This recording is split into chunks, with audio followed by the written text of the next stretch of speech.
So today we're going to be reading chapter 10 from the Great Cosmic Mother, the World Egg, Yin and Yang.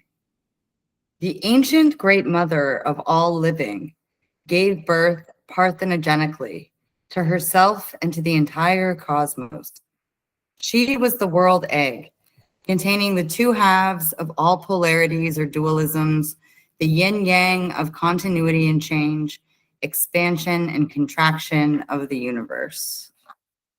The process is symbolized by the spiral turning continuously on itself by conscious breath, waking from sleep and sinking back into sleep. Kali, for Euronym, dancing the universe into being and then destruction and death. The ascending spiral is matter transforming into spiritual psychic energy.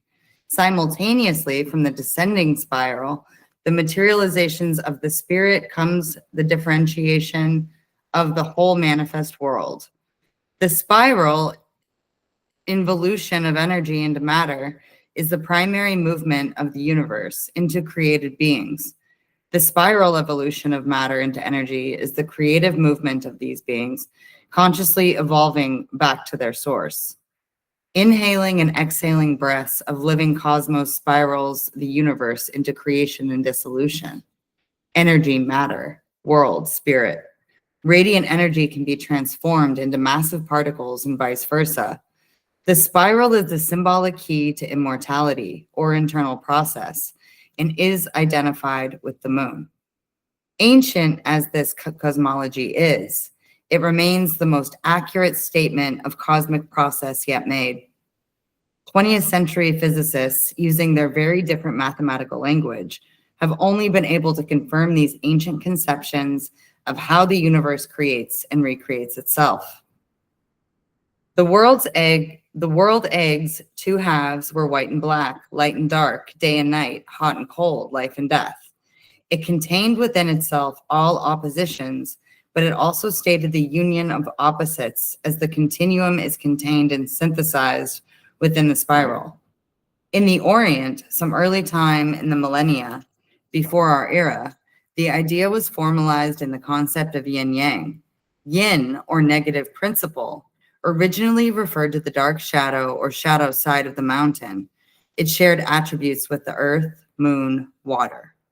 Yang, or positive principle, signifying bright banners in the wind, or the light side of the mountain, was linked with the sky, sun, and fire. After several generations of Eastern philosophers, everything became classified under these categories, including the sexes. Yin was female and Yang was male.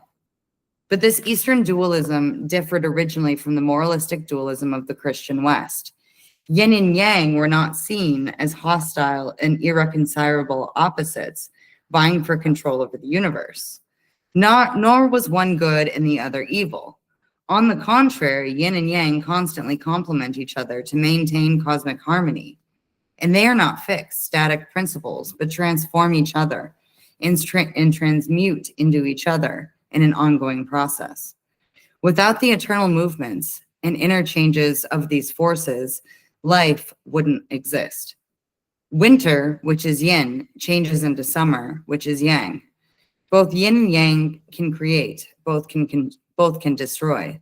The life-giving sun, which can also scorch and kill life, gives way to the dark, barren cold of the earth, which new life seeds will invisibly germinate.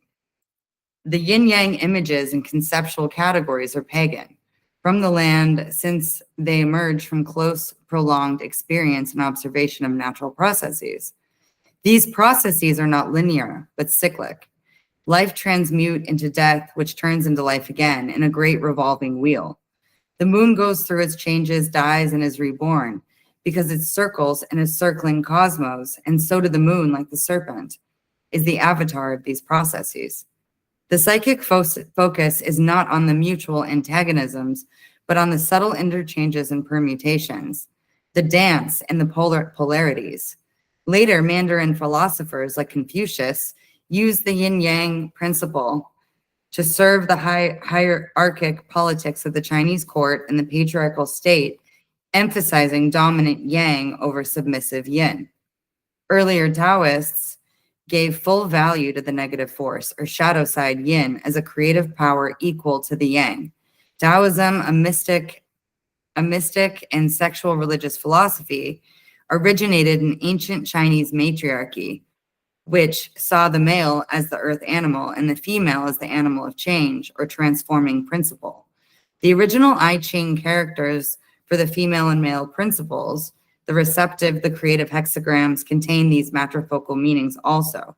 As Western alchemists and later Western physicists were to confirm, it is the negative pole that initiates the creative activity of matter.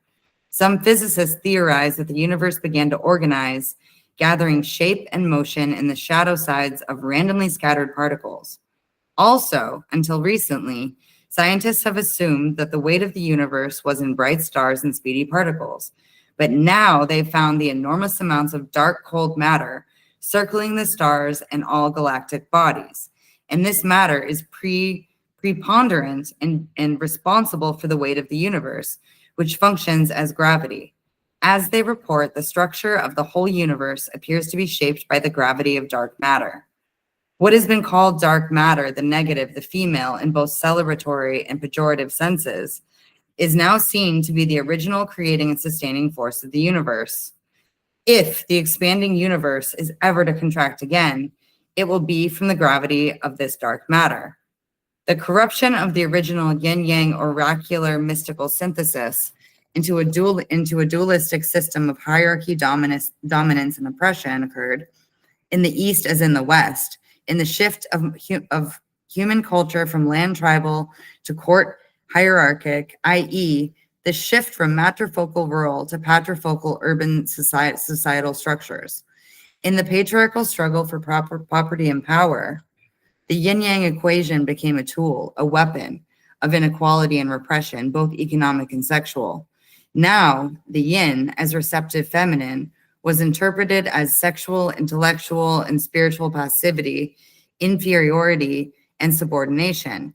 Yang, as active masculine, interpreted as sexual, intellectual, and spiritual aggression, superiority, and dominance.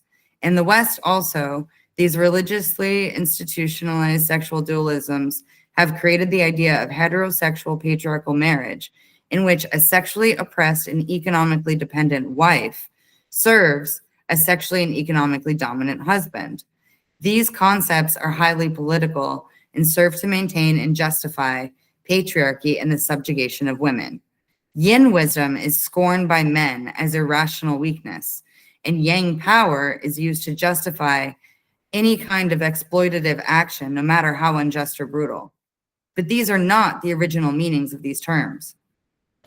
The original meanings apply to the inner workings of rather impersonal and certainly non-domestic forces, much like the negative and positive electrical poles in a battery. As R. Buckminster Fuller puts it, energy, when its potential is built to sufficient voltage, must arc over to the dominant negative.